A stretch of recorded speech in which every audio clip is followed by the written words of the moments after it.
Hey, welcome back to another Piano Lesson with Warren. My name is Warren McPherson. Thank you for joining me here today.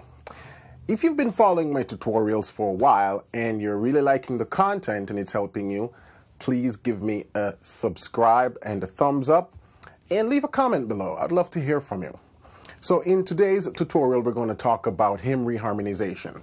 I don't know about you, but in my church, we sing a lot of hymns, and I don't really like the way they're written. And in truth, the hymnals were written in 4 parts to be sung by 4-part choir: tenor, alto, soprano, and bass. And so when we look in a hymnal, the 4 parts that you're seeing weren't really written for the piano. They were written to be sung by voices. And so for voice, it's cool, but for piano, it's kind of dull, a little bit boring. So I oftentimes change the harmonies, add chords, change the rhythms of what I'm doing so the piano accompaniment behind the congregation sounds beautiful. And that's what I want to teach you today. The hymn we're going to use is the Sweet Hour of Prayer, and it's a hymn used a lot in my church for prayer. Whenever there is an altar call or after the altar call or, in that sort of prayerful mood. And I have come up with some interesting harmonies that I want to share with you guys. Okay? So first I'm going to show you how it is played or how it is written in the hymnal, and I'm going to show you the things that I have changed and added to it. So stay tuned. So we're going to take a look at the key of D. We're going to play the hymn in D today.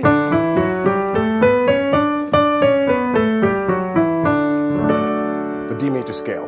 But first I'm going to play it for you the way it is written in the hymnal. And I am using the African Methodist Episcopal Zion Bicentennial Hymnal. This is the church that I attend, and we play hymns from this hymnal. So if you're wondering what version of the hymn I'm playing, it's from that hymnal. So let's take a look at how it's written. We have...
And that's how the hymn is written.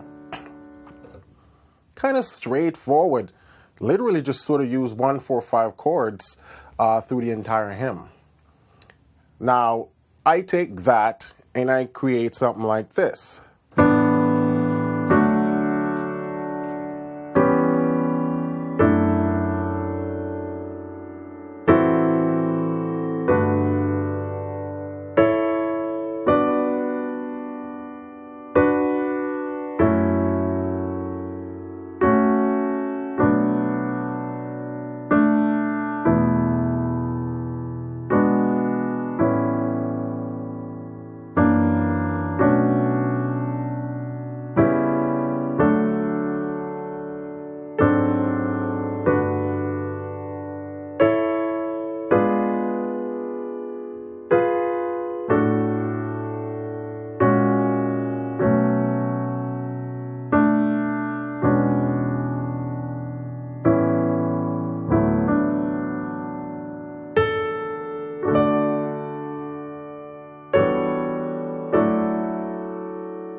So which version do you prefer? Yeah, I took it and I changed the chords to create all of that. So now I want to explain to you how did I went from that written in the hymnal to this. And this is what I spend a lot of my time doing, is just experimenting with hymns. So let's just dive into it and see what's going on. The first rule you should know, whenever you're reharmonizing a song, and I've stressed this before in other videos, is the melody. You cannot lose sight of the melody. In my opinion, when you're reharmonizing any song, the average singer should still be able to sing the song the way they know it, and your reharmonization should work to that. Now, when we're playing for congregation, we have singers of all different backgrounds and skill levels and quality. You can't mess with the melody or go too far out with the chords where it starts to affect the congregational singing. Because remember that your job, your goal is to enhance the service, not detract from the service. And so you have to be careful how far out you go. And so when I use my chord, I still try to make sure that it's harmonious and there's not too much dissonance going on. So let's take line by line. I'll show you what's going on. The melody for the first line goes...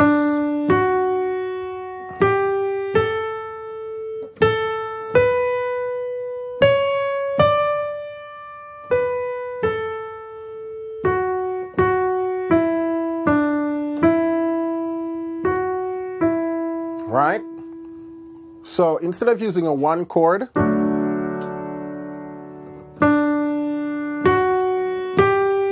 see all that right there? Those first three notes are all D major. So if I just start out the gate on my one, automatically sounds boring. So what I did was a setup. I went to the 5, not playing any C sharp, because I just want this sort of open suspension chord, you know? And right here it's like a sus4, sus2. And then I resolve that to the 1. Sweet hour. Then I walk up in a harmonizing fashion of prayer.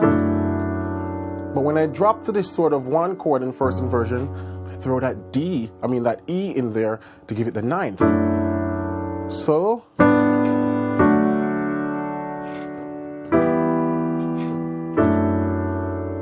now another thing you can do is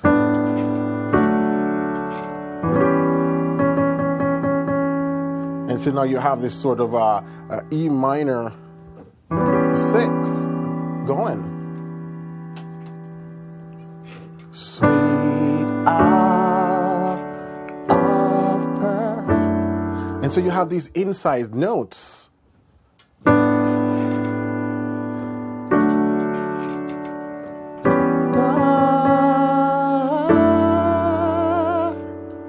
Beautiful. That's our first part.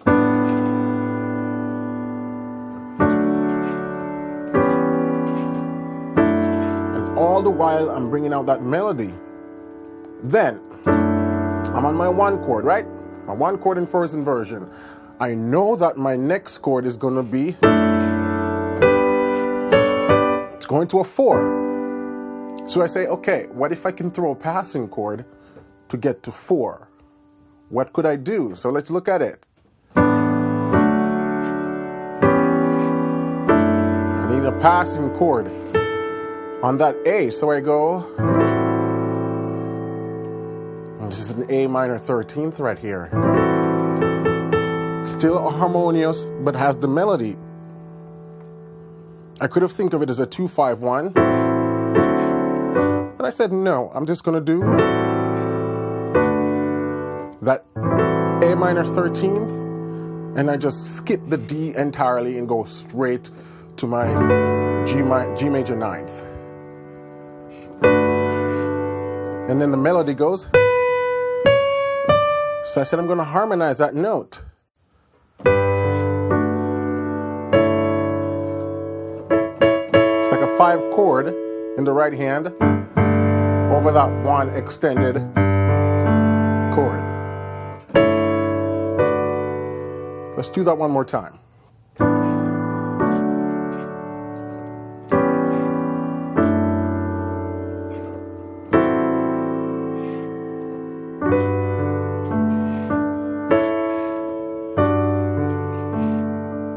Then, instead of going back to 1, that's brought me from, said no, too boring. What can I substitute the 1 chord with? I can substitute it with the 3. Why can I use the 3 instead of the 1? Because the melody's on the A, and A is both a diatonic note to the F sharp minor and to D major. So I'm looking for chords that share common tones. And so I go.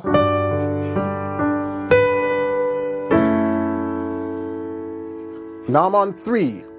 What can I go? Because the harmony's still on a diatonic 1. But I don't want to go to the 1 because it's too bland.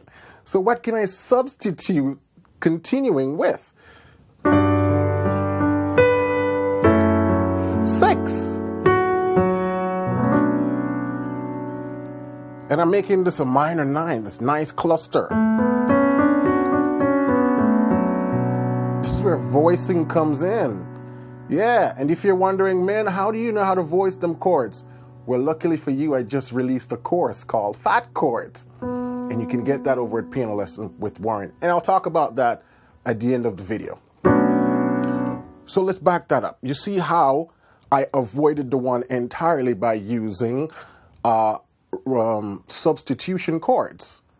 When I was on the 4, instead of going back to the 1, I went to the 3 because they both have the melody note as the 1. And then 3 propelled me to 6. Again, the 6 work in substitution for the 1 because the melody's on the F sharp, and you can find F sharp in both D major and B flat minor.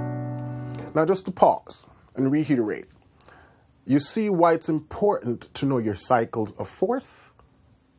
All of this is just sort of based on the concept of cycles of fourth. A gentleman asked me the other day, why do I need to know the cycles of fourth? It's for this very reason, to be able to do this. So, I'm going to play that line again. Trying to show you guys the method behind my madness. Yeah? And the melody's my guide.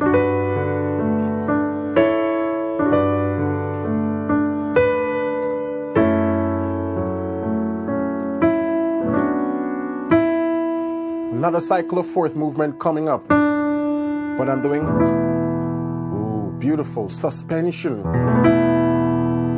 Because I know I'm going to 5. You can hear the setup. Resolution, then to my 5. So,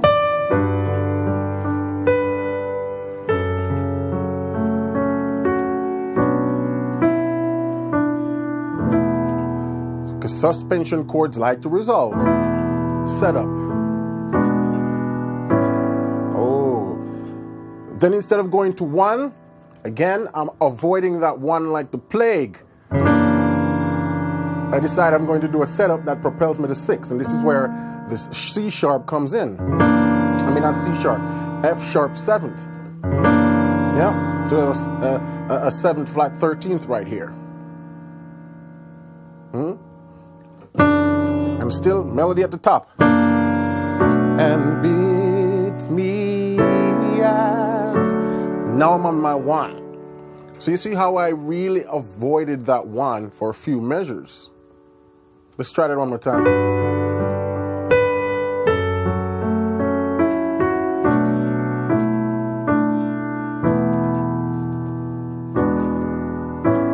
Then set up and beat me out. And I'm just walking it up from the 6th to the sort of the diminish. Right? The 7th chord in the key of D is diminished. So I'm doing 6 and I'm doing 7. Because again, the melody, me at, now right here, my Father's throne. What happened there? After I did the 6, walk to the 7, I could have done a 1-7 because it has that A that propels me to 4. But again, I'm trying to avoid that 1 as much as I can. So instead of using the 1, I decide, what can I substitute the 1 with? I can't go back to the 6 because I just came from the 6.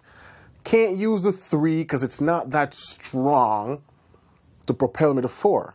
My next option is the tritone substitution of 1. So what's the tritone of D? G sharp.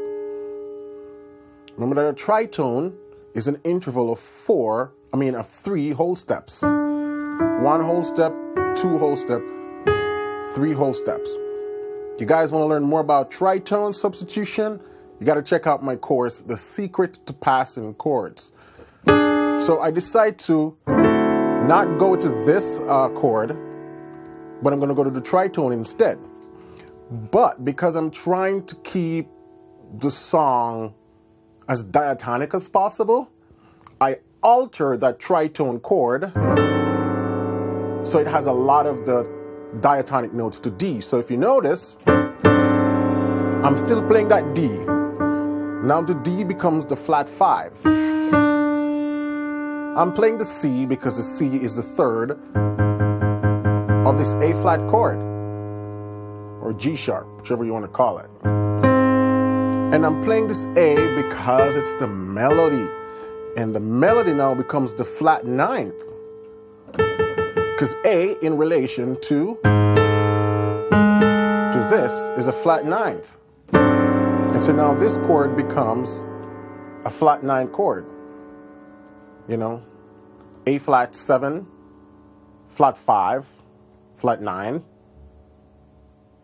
or G sharp 7, flat 5, flat 9. So when you guys always ask, how do you know when to flat a chord and use a sharp 9 and flat 9 and all that?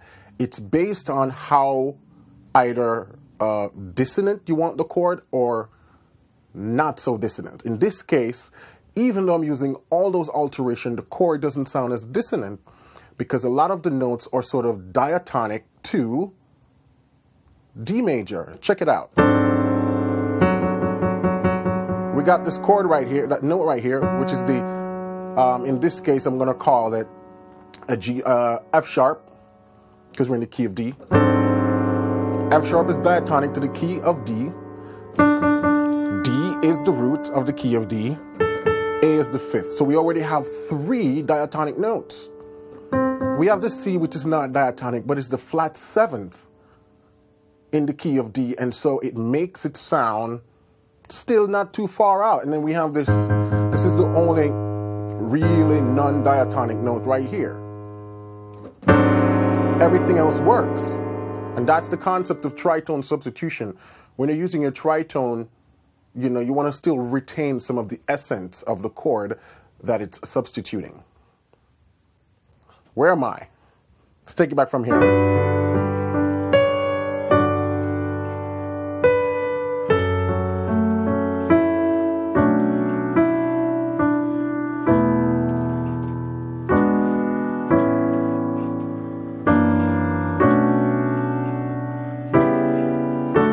And my tritone land me to my 4. Then I'm doing my sharp 5. I mean my sharp 4 as a diminish, because that's going to propel me to a 1 chord with 5 in the bass, and that's a very standard gospel movement. And then I want to go to 6, but I'm using a passing chord to get there. So it's like a 3 chord in first inversion, and I just drop the 7th because I like this open voicing. It resolves to a 6 minor 9, and then I'm doing the 2 as a 13th, dominant 13th, and then my 5, and then my 1. I know a lot of you guys are probably scratching your head right now, and you're like, man, this is way over my head. And I know, but I really want to show you guys the things that I think about when I'm reharmonizing. It has to be meticulous. You can't just rush it.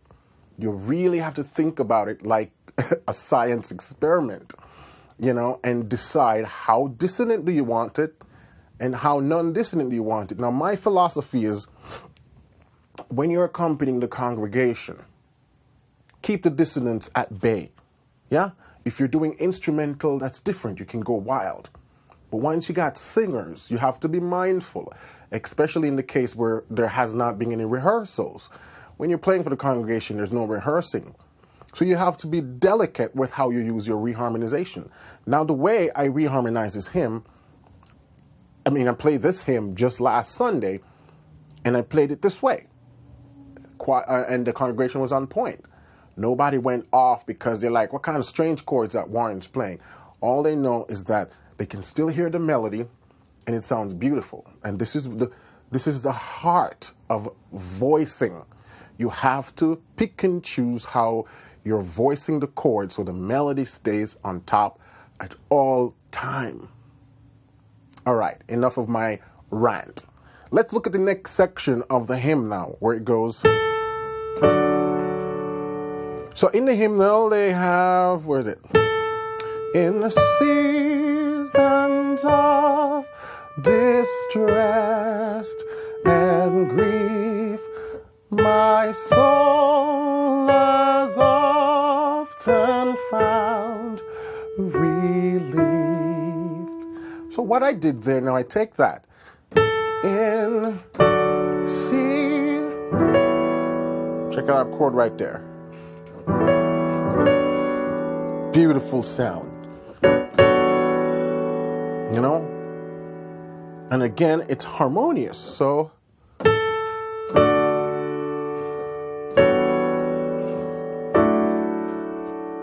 And again, I'm walking it up basically to the 1 chord in first inversion, and I'm using the E minor as a pivot, but I'm extending it to match that melody,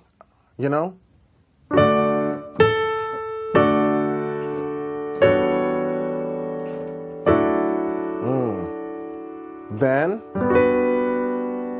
4, back to the 1 in first inversion, or I could have done the 3, then 5, then back to 1. Let's do that again. In seasons of... Wait, let's try it again. In seasons of distress and grief, heave my soul. So I'm doing a turnaround, or I should say a 2-5 passing to get to 6. From here, I want to go to 6. And the melody goes, but instead of just do that, I sort of fill out the remaining notes so I could harmonize them. So, da, dee, da, da, da, da, da, da.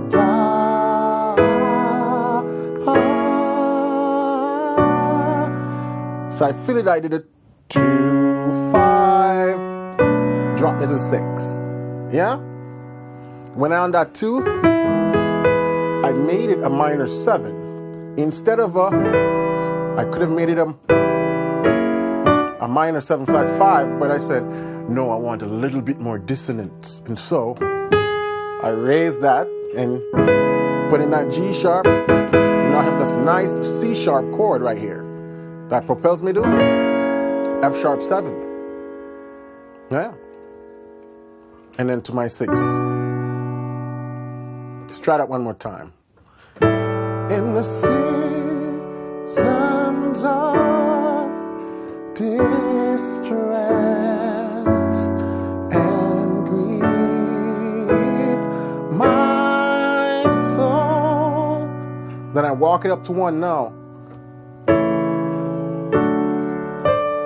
Often found, minor 11th, found relief. Then propel me back to 6. I'm not going back to 1. We talked about this chord earlier. And often escaped the tempest near by thy return, sweet hour of prayer. That's it, guys. Hopefully you can take this and run with it.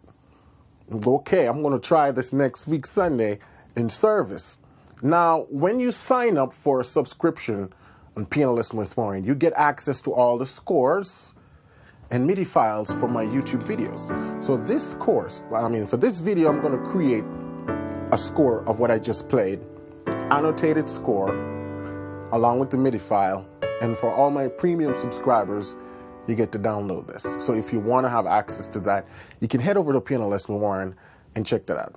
Now let me play this a little bit more freer and just give you some ideas of some runs that you can use to. All right?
All right, guys, as always, thank you for watching.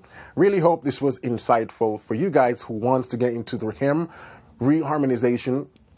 And I'm going to be doing a lot more of these just to take hymns and show you how you can really reharmonize it, bring it to life. Because in honesty, to play the notes that's just written in the hymnal, it's not that exciting.